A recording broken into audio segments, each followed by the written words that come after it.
Salut à tous et bienvenue sur OSS Channel. J'espère que vous vous portez bien. Je suis Jessica Tsopni, responsable de communication à OSF Solutions.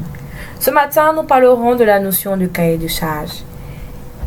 Il s'agira pour nous de le définir, de montrer ses fonctions et ses avantages, de présenter les types de cahiers de charge qui existent et de montrer les parties essentielles que regorge un cahier de charge fonctionnel. Nous terminerons par un cas pratique où il s'agira d'élaborer un cahier de charge portant sur le thème de développement d'une application mobile de publication de photos. Alors, c'est parti. C'est quoi un cahier de charge? C'est tout simplement un document qui doit être respecté lors de la conception d'un projet. C'est également un document contractuel décrivant ce qui est attendu du maître d'œuvre par le maître d'ouvrage. Petite parenthèse, le maître d'ouvrage est généralement le client. C'est lui qui est à l'origine de la commande du projet. Il fait appel au maître d'œuvre, qui de son côté est la personne chargée de la conception du projet. C'est lui qui assure le suivi et la coordination des travaux sous les ordres du maître d'ouvrage. Il peut arriver dans certains cas que le maître d'ouvrage et le maître d'œuvre soient une seule personne. Mais ne vous inquiétez pas, généralement, c'est deux entités complètement différentes. À quoi sert-il? Le cahier de charge sert à préciser et à définir les objectifs et la finalité d'un projet. Il sert également à détailler le contexte du projet, c'est-à-dire les contraintes techniques, les parties prenantes, les exigences particulières, la charte graphique et le livrable attendu, et bien d'autres encore. Il permet de répertorier l'ensemble des besoins et des caractéristiques du projet, d'identifier les contraintes, les intervenants et les interactions internes et externes au projet. Il permet également de rassembler l'ensemble des éléments dans un même document afin que chaque intervenant dispose des mêmes informations, de répartir les charges et missions de chaque intervenant et enfin de faciliter les consultations pour une mise en concurrence des différents prestataires. Quels sont donc les avantages d'un cahier de charge? Il vous permet de remettre à plat vos besoins et vos objectifs. Il s'agit ici de lister tout ce qui devra être inclus dans votre projet, que ce soit pour vos besoins propres ou pour répondre aux différents besoins des internautes. Il vous permet de prioriser votre travail. Ici, le cahier de charge doit vous permettre de distinguer l'essentiel du facultatif. Il permet à vos interlocuteurs de mieux comprendre vos attentes et de pouvoir vous guider. Il permet de pouvoir estimer la charge de travail réelle et le coût associé à chaque demande. Il n'y a rien de pire que de faire une demande non prévue dans le cahier de charges pendant le développement, car cela augmente les délais et peut forcer la refonte d'une partie du travail qui était censée être terminée. Nous distinguerons le cahier de charge technique du cahier de charge fonctionnel.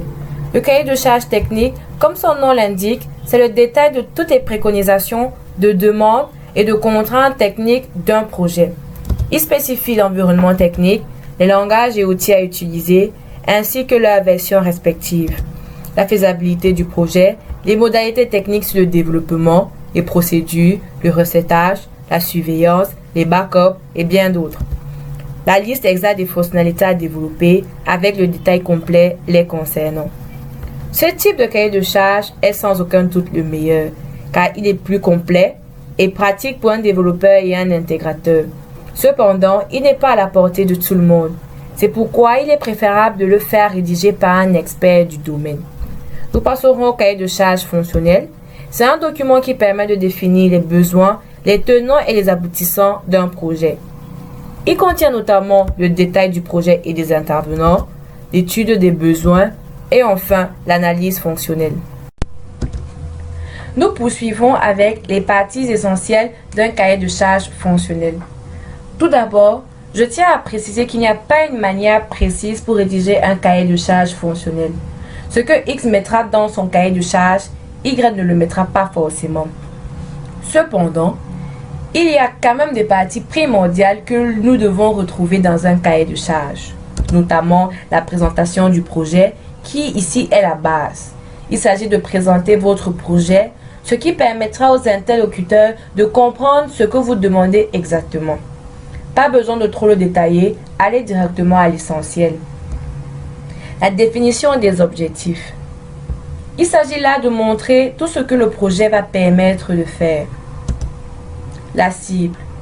De manière générale, c'est de dire à qui exactement est dédié le projet. La responsabilité. Ici, c'est le qui fait quoi. De sorte que s'il y a un problème lors de la réalisation du projet, nous savons directement vers qui nous tourner. Nous poursuivrons avec la description de la solution.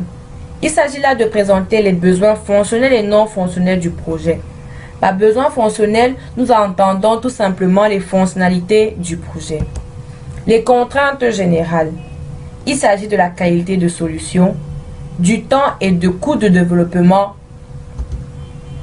L'identité graphique, c'est tout ce qui a trait au visuel, à savoir les couleurs, la police, le logo, les flyers et bien d'autres. Et nous terminerons avec le livrable attendu. Ce sont là les documents et fichiers attendus à la fin du projet. Nous passons maintenant au cas pratique. Il s'agit d'élaborer un cahier de charges portant sur le thème développement d'applications mobiles de publication de photos. Vous pouvez le constater, le document est déjà mis en forme. Donc, pour plus d'informations, je vous invite à regarder la vidéo portant sur les techniques d'élaboration de rapports de stage avec Microsoft Word 2016, dont je mettrai le lien en description de la vidéo. En petit 1, le projet. C'est tout simplement la base. Il s'agit de présenter votre projet, de le vendre, ce qui permettra aux interlocuteurs de comprendre ce que vous demandez réellement. Pas besoin de trop le détailler, il faut aller directement à l'essentiel sur la présentation. En petit 2, nous avons les objectifs. C'est de montrer tout ce que le projet va permettre de faire. Dans notre cas, permettra de partager des moments inoubliables avec nos proches à travers vos photos, d'aimer et de partager les photos de vos proches, d'augmenter le nombre de vues des photos et de permettre aussi de faire des publicités des marques et autres. En 3, c'est la cible. De manière générale, c'est de dire exactement à qui est dédié le projet. Dans notre cas, il est ouvert au grand public, donc tout le monde peut l'utiliser. Les responsabilités, c'est tout simplement le qui fait quoi. De telle sorte que s'il y a un problème, on sait directement à qui se tourner. Nous avons ensuite description de la solution en 5, répartie en 2 sous-paragraphes. Premier, les besoins non fonctionnels et le deuxième, les besoins non fonctionnels. Dans les besoins fonctionnels, c'est tout simplement les fonctionnalités de votre projet. Pour nous, il s'agira de créer, de modifier, de supprimer un compte. Nous pouvons publier une photo, supprimer une photo, faire des commentaires, éditer son profil. En besoin non fonctionnel, nous avons tout simplement les caractéristiques minimales que doivent avoir vos appareils pour que l'application soit déployée. Donc, pour pouvoir utiliser l'application et aussi qu'il vous faut une connexion Internet. Les contraintes générales, nous avons alors la qualité de la solution. C'est tout ce monde des critères que votre projet doit respecter. Nous avons la capacité fonctionnelle, facilité d'utilisation, la fiabilité de votre application, la performance, la maintenabilité, et l'interopérabilité. Donc ne vous inquiétez pas, je mettrai le lien en description pour que vous puissiez aller jeter un coup d'œil. C'est très important.